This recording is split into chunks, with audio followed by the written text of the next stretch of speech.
La haula wala quwata illa billah. Mari kita awali dengan membaca Sayyidul Istighfar, lalu dilanjutkan dengan sebagian zikir pagi bersama-sama. 1, 2, 3. Allahumma bika asbahna wa bika amsayna wa bika nahya wa bika namut wa ilaikan nusyur. Allahumma anta rabbi la ilaha illa anta khalaqtani wa ana abduka wa ana ala ahdika wa wa'dika mastata'tu. A'udzu bika min syarri ma sana'tu abu'u laka bi ni'matika 'alayya wa abu'u bi dhanbi faghfirli fa innahu la yaghfiru dzunuba illa anta. Allahumma inna nas'aluka 'ilman nafi'an wa rizqan thayyiban wa 'amalan mutaqabbala. Allahumma inna nas'aluka al-huda wat-tuqa wal-afafa wal-ghina. Allahumma inna na'udzubika min 'ilmin la yanfa' wa min qalbin la yakhsha' wa min nafsin la tasba' wa min du'ain la yustajabulah. Raditu billahi rabba wa bil islami dina wa bi muhammadin nabiyya wa rasula. Rabbi zidna ilma warzuqna fahma, amin ya rabbal alamin. Alhamdulillah, bersyukur kepada Allah atas nikmat yang tiada tara, karunia yang tiada terhingga. Semoga kita terus istiqomah sampai wafat husnul khatimah. Salawat juga bertangkikan salam teruntuk baginda Rasulullah Muhammad sallallahu alaihi wasallam. Kita bermohon semoga kelak Allah izinkan kita semua mendapat syafaat dari baginda Rasulullah sallallahu alaihi wasallam. Ali Imran ayat yang pertama. Sahabat di rumah silakan dibuka Ali Imran ayat yang pertama. A'udzu billahi minasy syaithanir rajim. 1, 2, 3.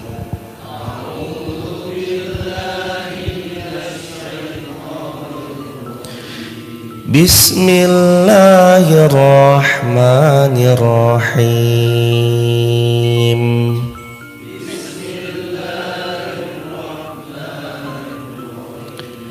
Alif lam mim.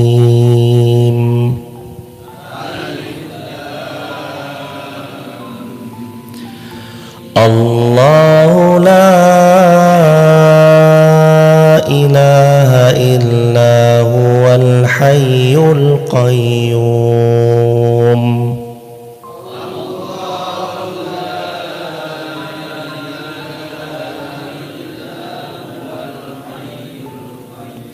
Nazzala 'alaikal kitaba bil haqq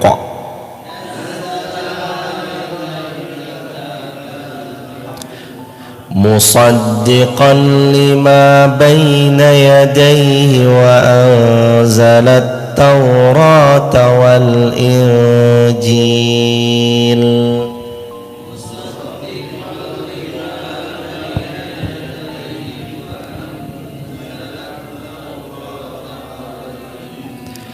Min qablu hudan linnas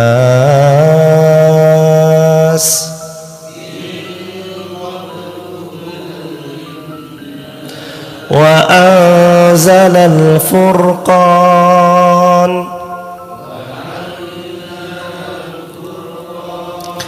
innal ladzina kafaru bi ayatillah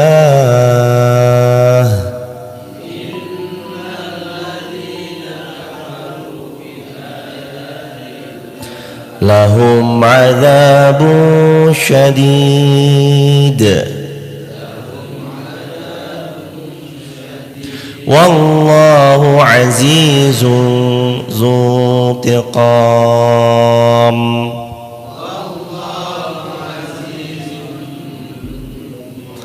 Inna Allah la yakhfa alaihi syai'un fil ardh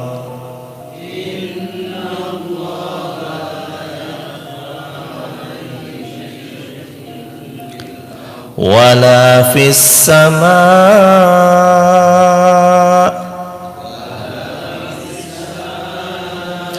Huwallazi yusawwirukum fil arhami kaifa yasha.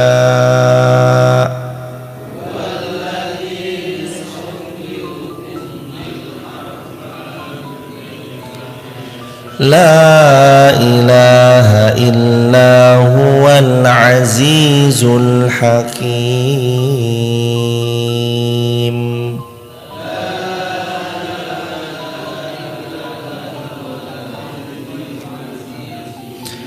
Allah berfirman yang artinya alif lam mim, alif lam mim.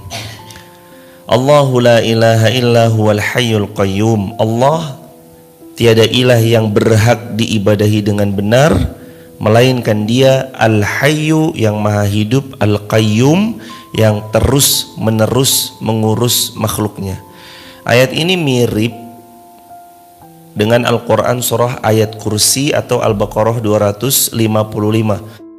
Allahu la ilaha illa huwal hayyul qayyum. Sama dengan penggalan awalnya surah Al-Baqarah ayat 255 atau ayat kursi.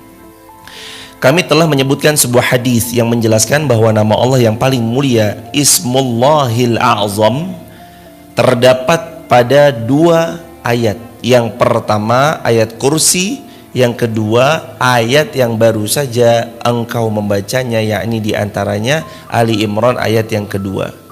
Jadi Ismullahil A'zam, Allah itu punya nama yang sangat agung, yang sesiapa yang dia membacanya maka sungguh dia telah mendapati nama Allah yang agung. Apa nama Allah yang agung itu? Allahu la ilaha illahu al-hayyul al-qayyum. Arti Allahu la ilaha illa huwal hayyul qayyum, la ilaha illa huwa, itu artinya la ma'buda bihaqqin illallah. Tidak ada yang berhak diibadahi dengan benar kecuali hanya Allah. Nggak ada yang berhak diibadahi dengan benar kecuali hanya Allah. Al-Hayyu itu sifat Allah. Sifat Allah Al-Hayy artinya yang maha hidup. Nabi Musa pernah diceritakan, ya Allah, apakah engkau ngantuk? Wahai Musa, coba ambil air, masukkan ke dalam gelas. Udah. Lalu Allah perintahkan lewat balik tabir, tentunya suara, maksudnya wahyu, sebagaimana juga Nabi Musa mendapat wahyu dari Allah Subhanahu wa taala. Wahai Musa, pegang air seperti ini. Dan jangan engkau tidur sedikit pun, ngantuk pun jangan. Musa memegang air seperti ini, jemaah. Satu hari kuat. Hari yang kedua sudah mulai agak ngantuk-ngantuk Musa.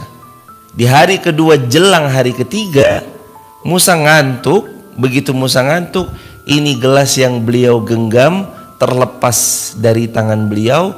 Gelasnya pun jatuh, piring atau gelasnya pun pecah, airnya pun tumpah berhamburan kemana-mana. Lalu Nabi Musa mengatakan, maha besar engkau ya Allah, zat yang hayyu qayyum, maha hidup lagi maha terus menerus mengurus makhluknya. Dilanjutkan dengan ayat la ta'khudhuhu sinatu wala naum. Allah tidak pernah tidur, apalagi ngantuk aja nggak pernah, apalagi tidur. Maksud ayat ini adalah ayat pengingat. Allah ngantuk aja enggak, apalagi tidur. Lalu Allah mengatakan, wahai Musa, itu yang kamu dapatkan kalau engkau mendapati air lalu terus kemudian terjatuh. Bagaimana dengan aku jika aku ngantuk? Bukankah alam semesta ini semua ada dalam genggamanku? Kalau aku ngantuk akan bertabrakan dan berhamburan, berhancuran, saling satu sama lain hancur karena tidak ada yang mengendalikan kecuali diriku. Maka Allah itu punya sifat Al-Hayyu Al-Qayyum, la ta'khudhuhu sinatu wala naum. Al-Hayy artinya yang maha hidup. Al-Qayyum artinya yang terus menerus mengurus makhluknya. Jadi Allah itu terus menerus mengurus makhluknya. Jamaah, ribuan manusia di satu tempat, itu Allah yang memberi rezeki pada mereka. jutaan manusia, bahkan di bumi ini tinggal 7,7 miliar manusia, itu Allah yang mengatur rezekinya. Jangankan manusia, ikan di kedalaman lautan yang kita nggak pernah ngumpanin mereka. Jamaah pernah ngumpanin ikan nggak di laut? Pernah hadirin secara sengaja, nih saya bawa pelet 9 karung ke tengah samudra terus diaurin pelet itu yang 9 karung? Nggak pernah. Kita nggak pernah ngasih makan ikan di laut, tapi ikan itu hidup dan jumlahnya bukan 1-2, jumlahnya miliaran ikan. Belum lagi terumbu karang, belum lagi kuda laut, belum lagi udang, cumi dengan beragam macam jenis-jenisnya. Siapa yang ngasih makan?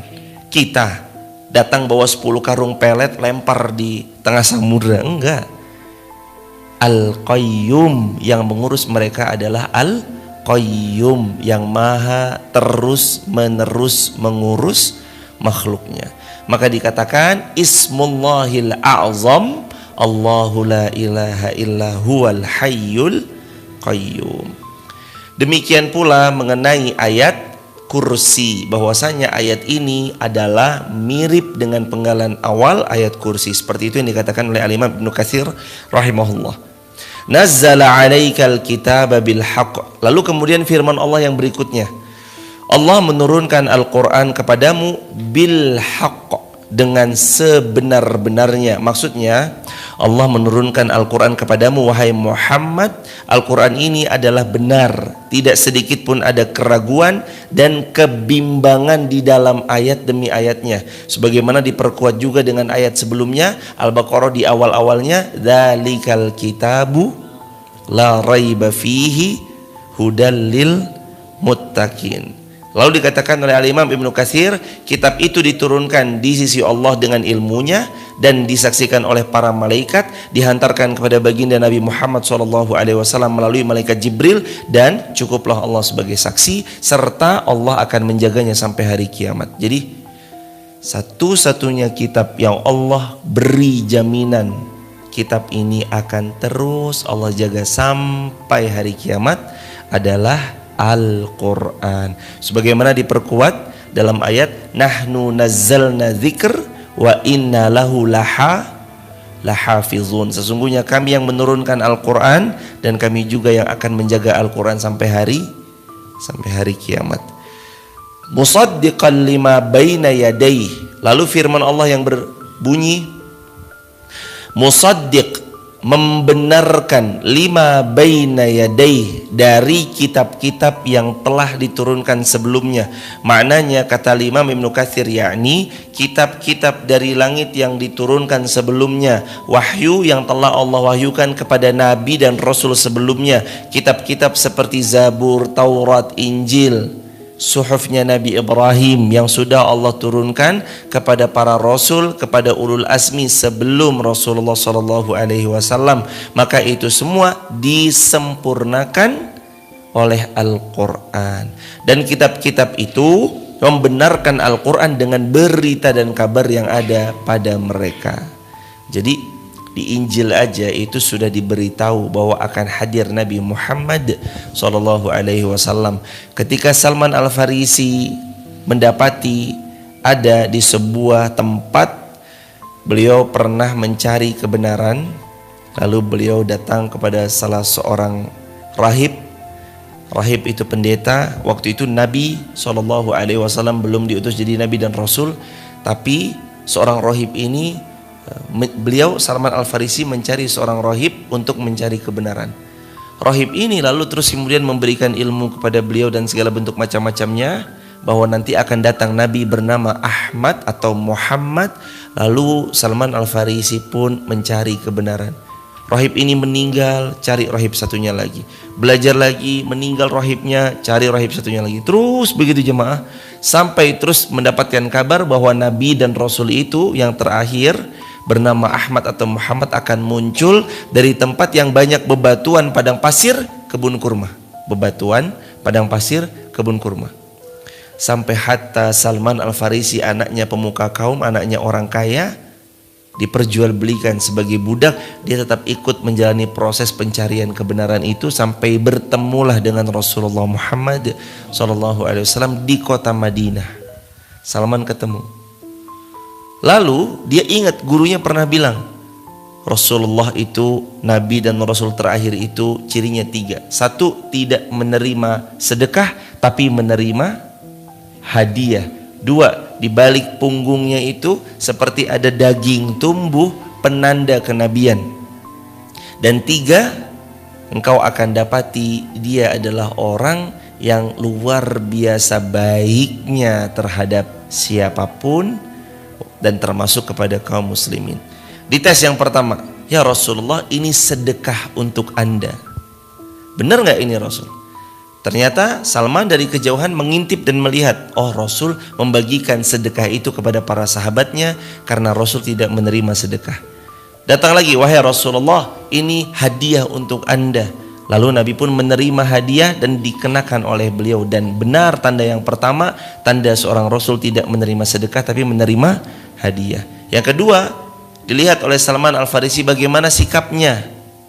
Maka Rasul baiknya luar biasa. Pernah ada seseorang berusaha jahat sama Nabi, tapi Nabi tetap sabar dan baiknya luar biasa. Salah satunya kisahnya Yahudi menarik daripada sorbannya Nabi sampai Nabi lehernya tercekik. Para sahabat emosi nggak terima, tapi Nabi mengatakan, sabar kalian semua, ambil 1 sok tambahan. Kenapa ya Rasulullah? 1 sok sebagai bayar hutang saya ke dia, 1 sok gandum lagi, ini adalah tambahan untuknya sebagai hadiah karena engkau telah menakut-nakutinya. Karena sebab dia menarik sorbanku. Dia narik sorban. Rasul sakit. Tapi sahabat marah. Tapi Rasul SAW malah ngasih kurma tambahan buat dia. Oh, kata Salman, benar ciri yang kedua. Kurang 1. Di balik punggungnya ada tanda kenabian. Lalu ketika ada salah seorang daripada sahabat Nabi di kota Madinah yang wafat, Nabi ikut menguburkan. Lalu Salman berusaha mencari dari balik punggung Nabi karena melihat tanda kenabian itu. Ketika Nabi berusaha menguburkan, tersingkaplah bagian belakang dan benar terlihat tanda-tanda kenabian, ada daging tumbuh di belakang punggung Nabi SAW. Dan ketika Nabi naik ke atas liang lahat atau mengangkat atau sudah naik lagi kan liang lahatnya, terus kemudian mau ditutup, Nabi naik ke atas, Nabi dipeluk oleh Salman Al-Farisi. Lalu Nabi mengatakan, Salman termasuk keluarga kami, Salman termasuk ahlul bait. Ini saking cintanya Nabi kepada Salman Al-Farisi. Itulah proses pencarian kebenaran jamaah, bahwa Salman sedikit pun tidak meragukan. Kitab-kitab terdahulu ada informasi tentang Nabi.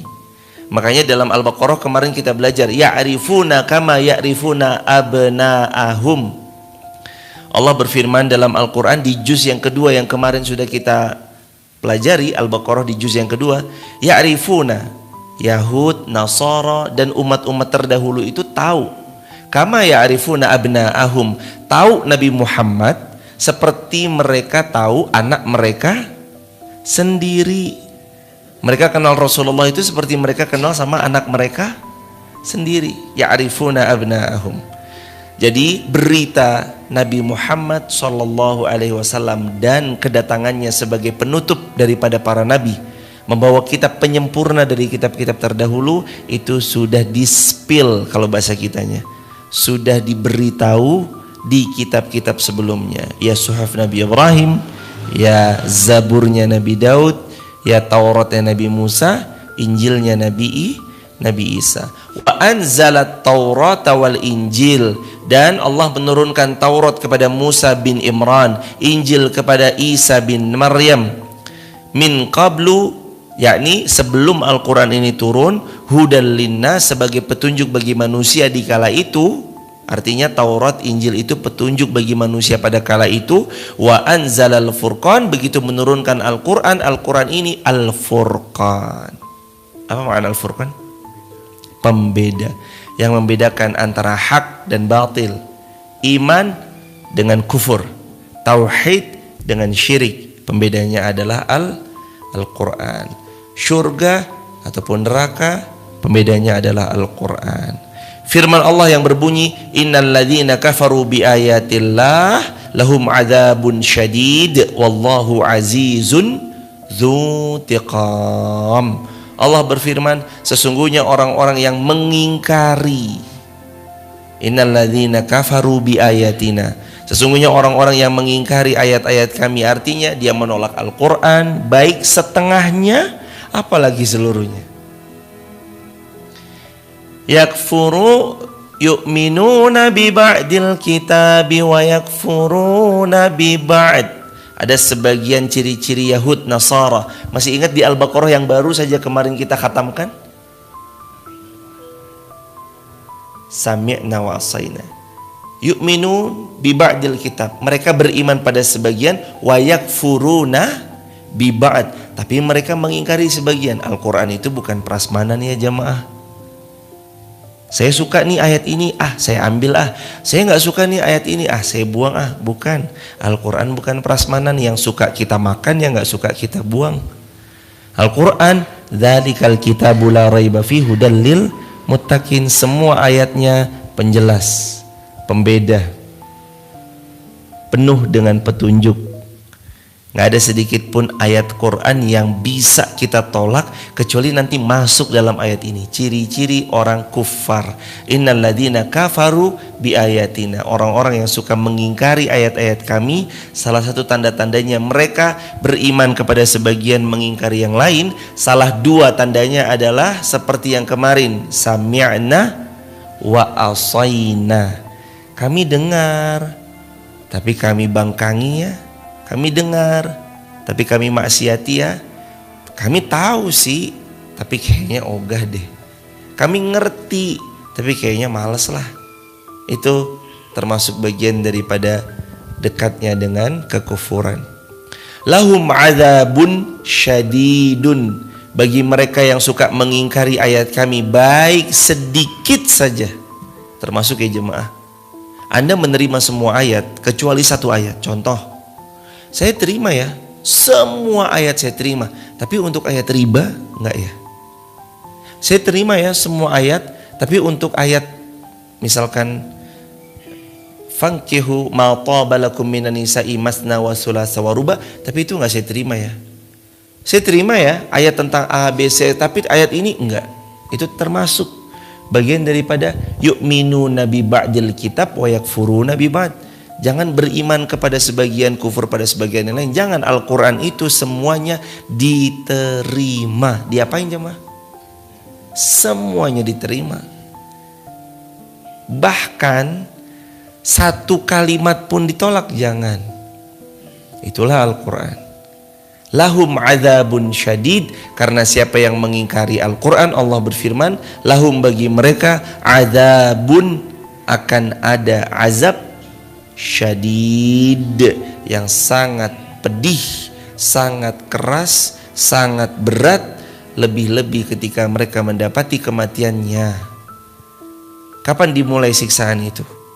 Awal mulainya siksaan itu bukan hanya jemaah sejak dia dicabut nyawanya sakaratul maut. Bahkan orang yang bermaksiat sama Allah di dunianya aja dapat siksaan Allah jemaah. Orang yang bermaksiat pada Allah sejak di dunia aja udah dapat siksaan Allah. Salah satu siksaannya, gak tenang hidupnya, gak nyaman hidupnya. Itu udah siksaan hadirin. Dan lebih-lebih diawali dengan dicabutnya nyawa.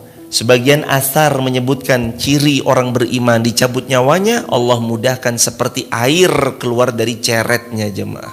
Sedangkan orang-orang 4, fasik, zindik, munafik, kafir, termasuk yang mengingkari ayat Allah, dicabutnya roh dari tubuh mereka seperti hewan yang dikuliti hidup-hidup. Nauzubillah. Belum lagi ketika mereka nanti dimandikan, dikafani, disolatkan. Kalau mereka muslim, kalau mereka kufur ya tidak disolatkan tentunya. Dimandikan, dikafani, mau dikuburkan, mereka bertanya-tanya, mau dibawa kemana aku, mau dibawa kemana aku, mau dibawa kemana aku. Jangan kembalikan aku ke dunia, jangan kembalikan aku ke dunia. Itu ciri-ciri orang yang ingkar sama ayat-ayat Allah, walau hatta sebagian. Tapi orang beriman lain. Ayo cepat bawa aku ke liang kubur, aku ingin segera melihat kebaikan-kebaikan yang selama ini aku tanam. Cepat, cepat, cepat. Bahkan ingat kemarin yang kita bahas sebuah asar, sebuah riwayat, Sesungguhnya orang beriman saat dia ditandu, dia berteriak dengan senang, ayo cepat bawa aku, cepat ayo masukkan aku ke liang kubur. Saking sejak awal nafzanya atau sakaratul mautnya, dia sudah melihat kebaikan-kebaikan yang selama ini dia lakukan. Dikubur, kuburnya langsung lapang, luas, riyad min riyadil jannah.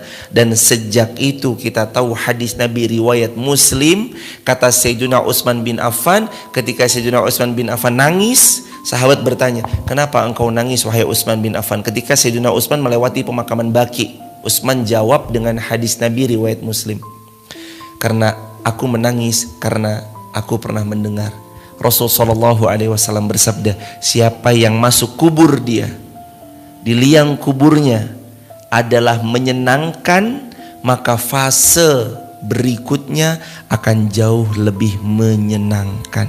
Tapi siapa yang masuk ke dalam kuburnya langsung seketika disiksa dia, ketahuilah fase berikutnya lebih menyeramkan. Nauzubillahi min dzalik. Jadi orang itu jemaah, bahkan dari fase kuburnya, saat pertama dia dikubur sudah langsung terlihat min ahlil jannah au min ahlin nar. Allahumma inna nas'alukal jannah, Allahumma inna nas'alukal jannah, Allahumma inna nas'alukal jannah. Ya Allah, masukkan kami ke dalam syurga, masukkan kami ke dalam syurga, masukkan kami semua ke dalam syurga. Ada riwayat Imam Ahmad, kata Nabi yang mulia, man sa'alallahu ta'ala syah, man sa'alallahu ta'ala al jannah thalatha marrat qalatil jannah Allahumma adkhilhul jannah. Barang siapa yang meminta kepada Allah, ya Allah masukkan aku ke dalam syurga 3 kali permintaan, qalatil jannah, maka syurga akan berkata, Allahumma, ya Allah aku mohon padamu, adkhilhul jannah, masukkan dia yang meminta syurga 3 kali ke dalam syurga. Makanya tadi mintanya lafadznya 3 kali. Kenapa? Karena ada riwayat Imam Ahmad tentang hal itu. Keutamaan meminta syurga sebanyak 3 kali. Allahu Akbar, walillahil hamd. Lahum azabun syadid, bagi yang ingkar terhadap ayat Allah, baginya azab yang sangat pedih, berat lagi keras. Wallahu azizun dzuntiqam, dan Allah sungguh aziz. Aziz itu artinya yang maha perkasa. Gak ada yang bisa mengatur Allah, tidak ada yang bisa menekan Allah, tidak ada yang bisa mempressure Allah. Allah tidak dipressure, ditekan oleh pihak manapun, oleh siapapun, tidak. Allah mau melakukan sesuai yang Allah inginkan. Kalau Allah mau, ya Allah lakukan. Kalau enggak. Makanya ada hadis yang populer, hadis Nabi SAW yang Nabi katakan kepada Sayyidina Abdullah bin Abbas. Kata Nabi SAW, wahai anak pamanku, ketahuilah, kalau semua makhluk di dunia ini bersepakat untuk memberimu manfaat, tidak akan sampai manfaat itu ke tanganmu atau kepada dirimu, kecuali apa yang Allah telah tetapkan kepada dirimu. Wahai anak pamanku Sayyidina Abdullah bin Abbas, maksudnya, wahai Abdullah bin Abbas, ketahuilah, walaupun semua manusia ini bersepakat untuk mencelakaimu, menghadirkan mudarat bagimu, tidak akan sampai celaka atau mudarat itu kepada dirimu kecuali apa yang telah Allah tetapkan. Artinya gak ada yang menekan Allah, gak ada yang mempressure Allah, gak ada yang bisa Allah harus begini ya. Gak ada yang bisa memaksakan kehendaknya kepada Allah, gak ada. Allah itu berkehendak, innahu ala kulli syai'in qadir. Allah berkehendak atas segala sesuatu itu sesuai dengan keinginan Allah sendiri. Tidak ada paksaan, tidak ada pressure, tidak ada tekanan dari pihak manapun. Wallahu aziz. Allah itu maha perkasa. Itu makna perkasa. Dzuntiqam, lagi maha besar siksanya. Dzuntiqam, lagi maha berat dan pedih serta keras azabnya. Hati-hati jemaah. Bagi mereka yang mendustakan ayat-ayat Allah, ketahuilah dengan kalimat Allah dzuntiqam. Allah adalah zat yang maha berat siksanya, pedih siksanya, maha keras siksaannya bagi mereka yang mendustakan ayat Allah, menyelisihi para Rasulullah, menyelisihi sunnahnya Rasulullah, dan mereka membenci serta bahkan membunuh nabi-nabi yang diutus kepada mereka. Wala'iyadzubillahi min dzalik. Innallaha la yakhfa alaihi syai'un fil ardi wala fis sama. Tidak ada satupun yakhfa, yang tersembunyi bagi Allah, syai' sesuatu sekecil apapun atau sedikit pun, fil ardi di atas muka bumi, wala fis sama dan di alam semesta, yakni di langit atau alam semesta. Nggak ada yang tersembunyi bagi Allah. Huwallazi yusawwirukum fil arhami kaifa yasha, la ilaha illahu huwal azizul hakim. Dialah Allah yang membentukmu dari rahim sebagaimana yang dikehendakinya.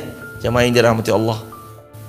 Allah cipta kita dari setetes sperma yang masuk ke sel ovum, lalu kemudian terbuahi sel ovum tersebut, lalu kemudian menempel pada ini yang 3 bentuk. Pembuluh darah, segumpal darah, lalu kemudian segumpal darah, segumpal daging, sperma, segumpal darah, segumpal daging. Nutfah, pertamanya nutfah, berawal dari sperma, lalu segumpal darah, lalu segumpal daging. Kalau hadirin tahu disebut dengan pencipta itu apa, maka kita tidak akan pernah berani bilang aku menciptakan ini, kecuali kita bilang aku merakit ini. Karena yang namanya pencipta itu dari sperma sampai jadi manusia, itu namanya pencipta.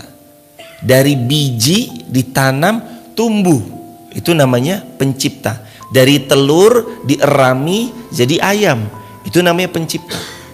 Kalau kita ini perakit, oh saya menciptakan pohon dengan ini, enggak, kita bukan mencipta, kita merakit atau kita hanya menanam saja. Oh tapi kan ini ada mix buah durian plus naga di mix, misalkan ada pohon durian di mix sama pohon naga dan lahirlah ada buah varian baru misalkan. Itu kita bukan pencipta, kita hanya peramu, perakit, yang semua sudah Allah provide, yang semua sudah Allah siapkan, kita cuma ngeramu aja. Yang namanya menciptakan itu dari telur jadi anak ayam, dari anak ayam tumbuh besar, kawin dia, lahir telur lagi, itu namanya menciptakan. Dari sperma jadi manusia, itu namanya menciptakan. Dari biji tumbuh akar, dahan, ranting, bunga, buah, itu namanya pencipta. Buahnya nanti ada bijinya, biji tanam muncul lagi, itu namanya pencipta. Jadi Allah sang maha pencipta, bukan kita. Allah yang maha menciptakan, bukan kita. Huwallazi yusawwirukum fil arham kaifa yasha. Allah menciptakan bentukmu fil arham, di dalam rahim ibumu, kaifa yasha, sesuai dengan yang Allah mau. Kaifa, bagaimana? Yasha, yang Allah mau. Nggak ada peran kita sedikit pun membentuk hidungnya anak kita, matanya anak kita, giginya anak kita, mulut atau bibirnya anak kita, telinganya anak kita, tingginya seberapa sampai nanti pada usia remaja atau dewasanya. Nggak ada peran kita sedikit pun. Nggak ada peran kita sedikit pun tentang bagaimana bentuknya, apa warna kulitnya. Nggak ada. Bahkan ada orang tua jamaah, putih kulitnya, istrinya juga putih kulitnya, anaknya hitam, ada. Terjadi pada zaman sahabat Nabi SAW. Pernah terjadi, lalu terus kemudian sahabat Nabi ini bilang, ya Rasulullah, ini istri saya kayaknya gak bener deh. Masa saya putih, istri saya putih, anaknya hitam? Jawab Nabi simple, kamu punya unta gak di rumah? Punya ya Rasulullah. Warnanya apa? Coklat kemerahan ya Rasulullah. Ada gak yang warnanya abu-abu? Ada ya Rasulullah. Dari mana warna abu-abu si unta itu? Dari nenek moyangnya ya Rasulullah.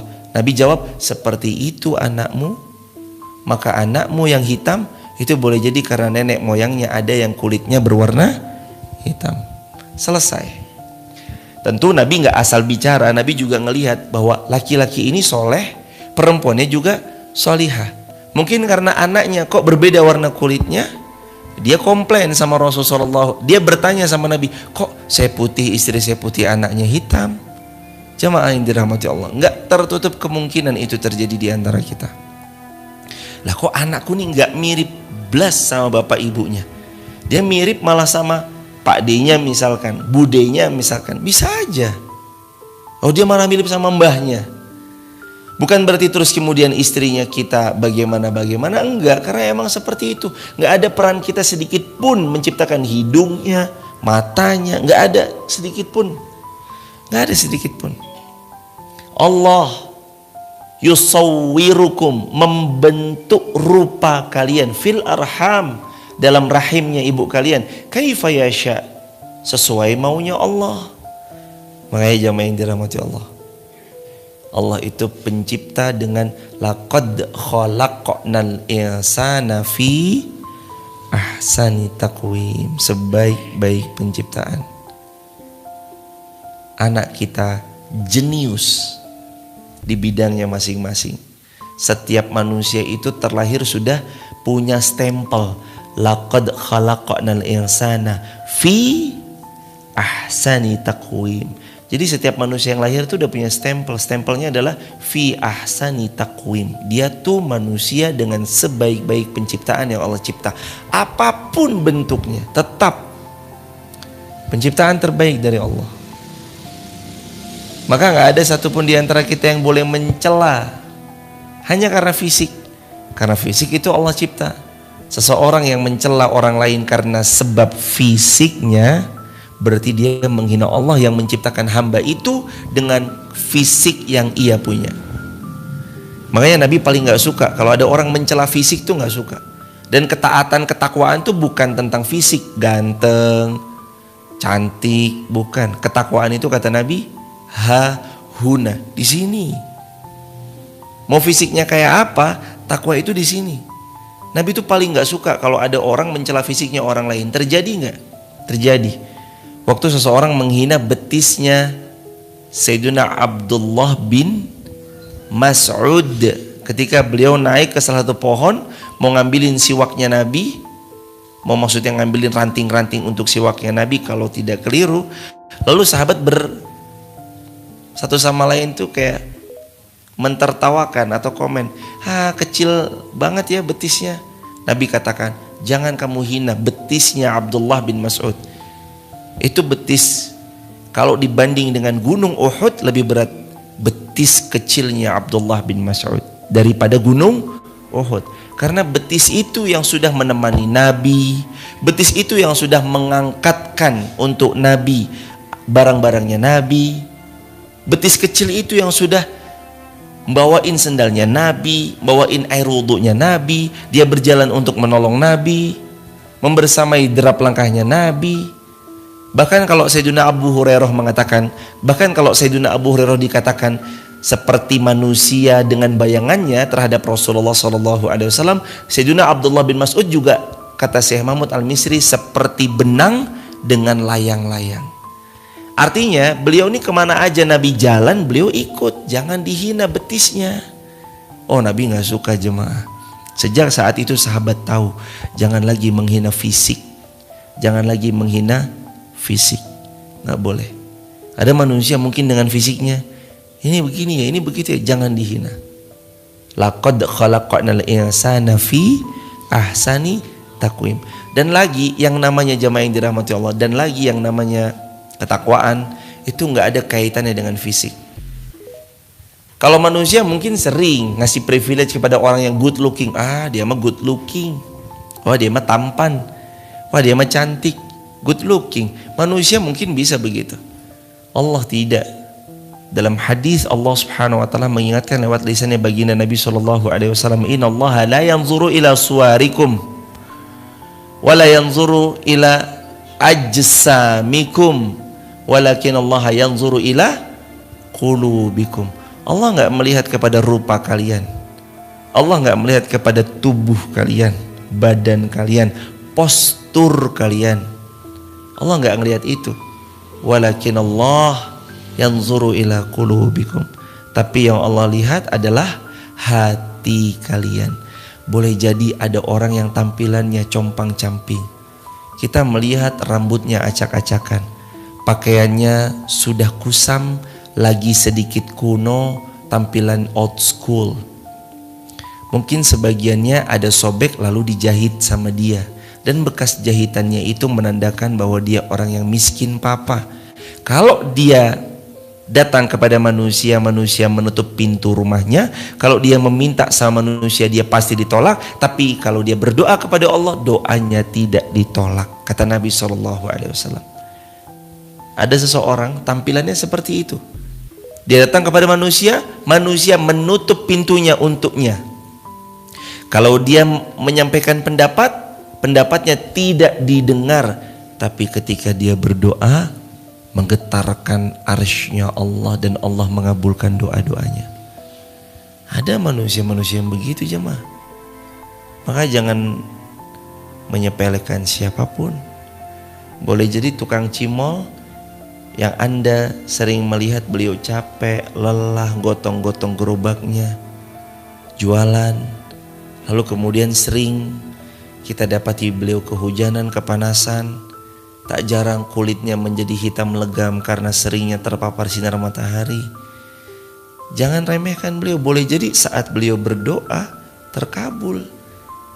Pak, doain saya. Sekalian pas kita beli cimol, kita minta doa.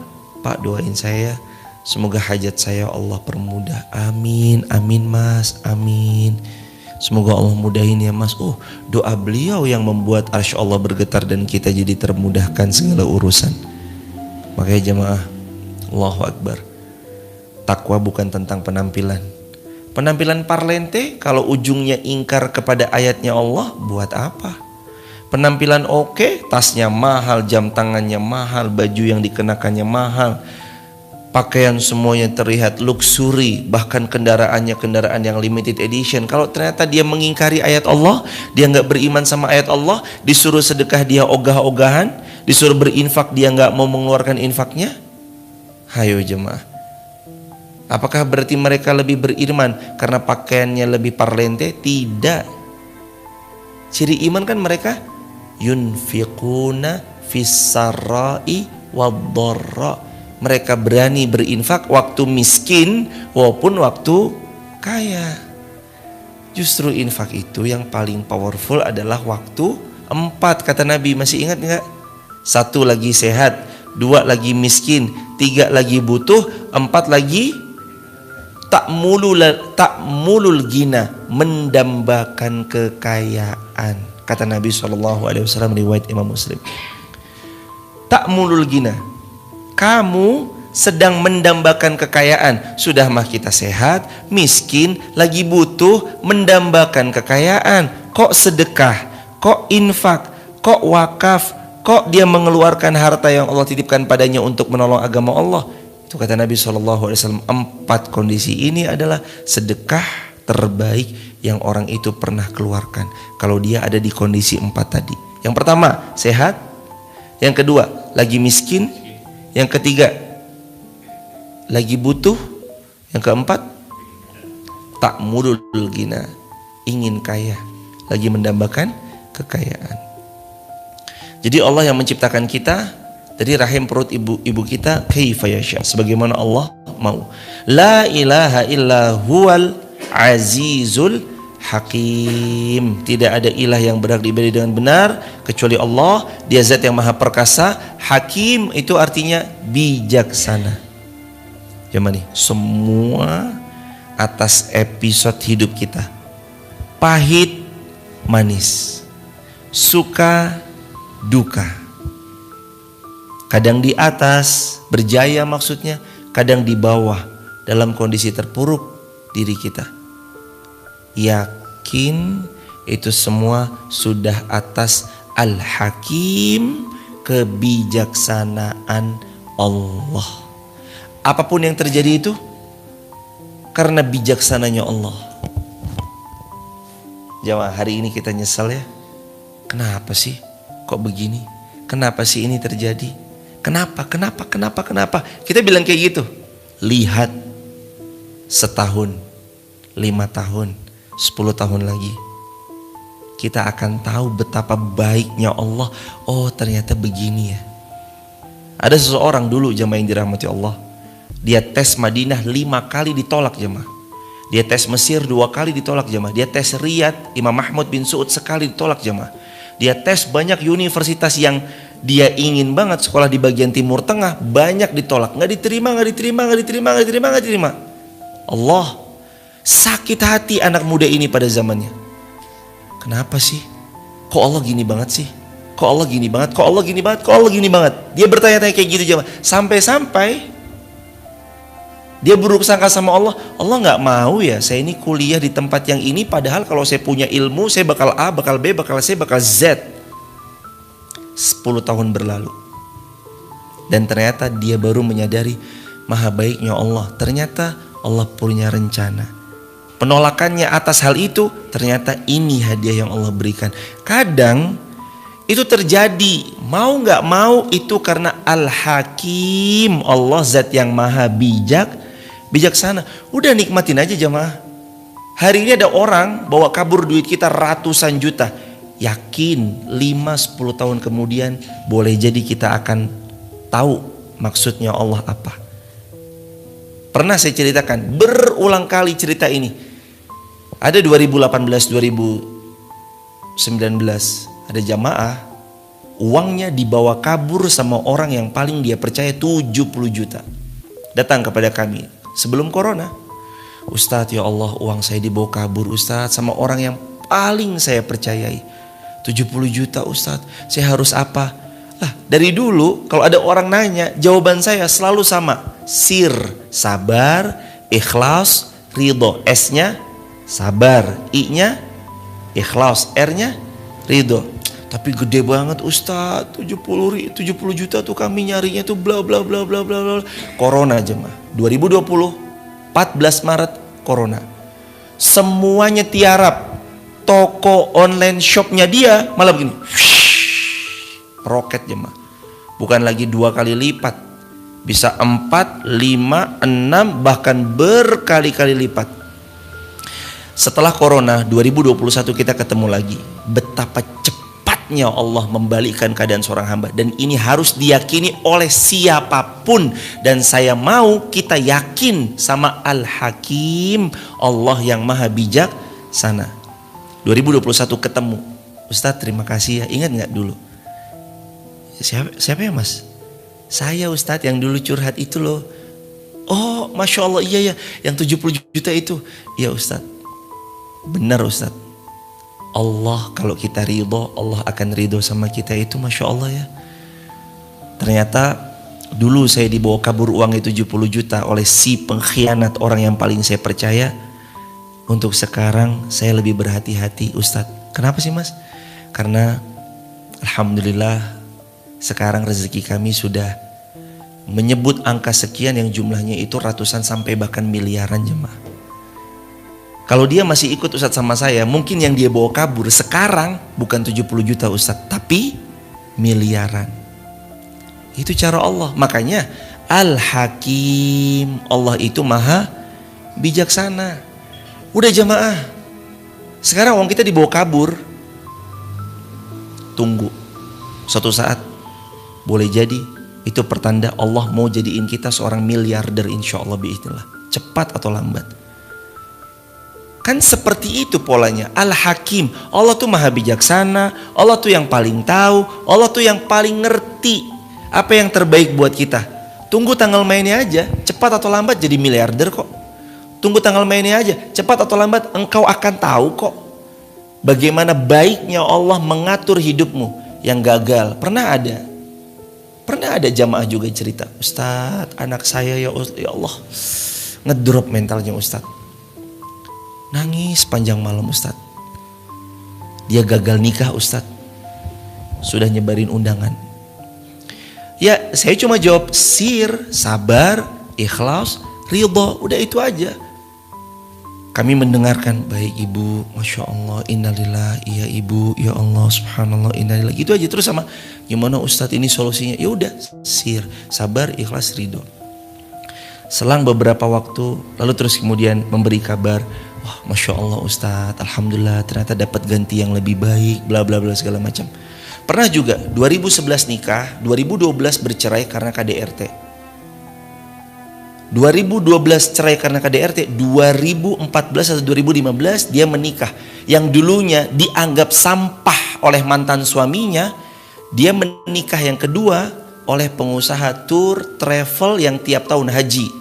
Tiap bulan bisa umroh kapanpun dia mau. Dan dia diperlakukan dengan suaminya yang kedua seperti seorang putri raja. Setelah disampah-sampahkan dan di KDRTI atau di KDRT-kan oleh suami sebelumnya. Itu cara Allah loh jemaah. Kita ini harus yakin Allah itu Al-Hakim, Allah Maha Bijaksana. Apapun yang terjadi itu karena kebijaksanaan Allah. Kenapa kita bisa ketipu? Oh, kamu kurang hati-hati. Kenapa kok kamu gagal? Oh, aku mau punya rencana yang lebih baik. Kenapa kok ada pengkhianat? Oh, sebentar, aku akan filter orang-orang yang buruk biar mecah deh sendirinya. Kenapa kok begini? Kenapa kok begitu? Itu cara Allah. Tunggu tanggal mainnya aja udah. Al-Hakim, Allah tuh yang maha bijaksana. Kebijaksanaan Allah berikan pada seorang hamba. Apalagi kalau Anda bertakwa.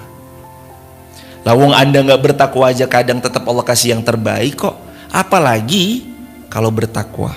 Apalagi kalau rajin beramal salih. Apalagi kalau istiqamah. Apalagi kalau konsisten. Apalagi kalau Anda sedekah. Apalagi kalau Anda menjaga A, B, C, X, Y, Z. Oh, yakin jemaah, setiap rencana Allah pasti yang terbaik. Anak kita mungkin belum diterima di universitas yang dia suka. Anak kita mungkin belum bersekolah di tempat yang kata orang-orang tempat itu adalah sekolah favorit di suatu kota atau suatu negara. Tapi ingat, keberhasilan bukan tentang kuliah di mana, bukan tentang sekolah di mana, tentang diri kita, diri sendiri. Boleh jadi anak kita nggak sekolah di tempat yang mentereng, tenar apa, tapi boleh jadi dari situ Allah titipkan keberkahan. Kisah nyata lagi, ada orang mau kuliah di salah satu 3 universitas terbaik di Indonesia, dan dia sudah ikut tes bimbel kemana-mana. Ini kisah nyata jemaah. Gak keterima sama sekali. Akhirnya dia memutuskan untuk ya udahlah, timbang ora kuliah neng tempat api, mending wes tak buka bengkel sekalian. Bener jemaah, dia gak kuliah, buka bengkel. Apa yang terjadi? Ternyata Allah punya maksud lain. Buka bengkel berawal dari dirinya. Dia mempekerjakan dirinya. Allah karuniai karyawan 1 orang, 2 orang, 3 orang. Sekarang karyawannya 28 orang. Dan dia punya salah satu bengkel terbesar. Dari bengkel menjadi tombol tuas leverage. Maksudnya setelah bengkel ini sukses, menjadi tombol leverage untuk dia berusaha di bidang yang kurang lebih sama. Dia buka pelek sekarang. Buka pelek, nambah karyawan lagi. Di pelek sekian karyawan, di bengkel sekian, total sekitar 28 karyawan. Allahu Akbar. Dia jualan pelek kayak gitu cuma pelek. Di daerah mana? Di daerah Lampung. Allahu Akbar. Walillahilham. Cara Allah selalu istimewa. Maka jangan pernah buruk sangka. Kenapa hari ini? Ya tunggu aja. Kenapa kok begini? Tunggu aja. Maka insya Allah kita akan dapati rencana Allah selalu yang terbaik. Karena Allah adalah Al-Hakim, yang maha bijaksana. Allahumma arhamna bil Quran. Ya Allah, rahmati kami dengan Al-Quran. Sahabat, terima kasih sudah meluangkan waktu sampai jam 5:55 ini. Semoga sahabat dimuliakan Allah, diberkahi Allah, dilancarkan segala hajat dunia dan akhiratnya. Dan bagi sahabat TikTok, YouTube maupun Instagram. Kalau ada yang berkenan bergabung di grup WhatsApp kajian kami, silakan tap link di bio, sebut namanya, asal kotanya, asal negaranya. Gimana cara bergabung di grup WhatsApp Sahabat UIR? Tap link di bio, sebut nama, asal kota, asal negaranya. Insya Allah kita akan berjumpa, kalau tidak di Indonesia, semoga kita berjumpa di Baitullah insya Allah. Dan untuk teman-teman, kami akan berangkat kembali berumrah tanggal 6 Maret besok sampai tanggal 15 Maret besok. Rute pertamanya ke Mekah dulu, baru terus kemudian ke Madinah. Jadi tanggal 6, 7, 8, 9, 10 kemungkinan kami di Mekah, 11, 12, 13, 14 kemungkinan kami di Madinah. Bagi teman-teman yang jadwal umrohnya sama dan kita bisa bersilaturahim, saya akan sangat senang hati kalau kita silaturahim, karena kemarin perjalanan 31 Desember awal Februari yang lalu pun juga kami ketemu dengan beberapa jamaah yang sering membersamai. Silahkan kita bisa ketemu sekalian silaturahim biiznillah. Barakallahu fikum. Semoga Allah memuliakan sahabat semuanya dan mudah-mudahan kita istiqomah sampai wafat husnul khatimah. Insyaallah setelah Maret kita berangkat lagi Oktober atau November.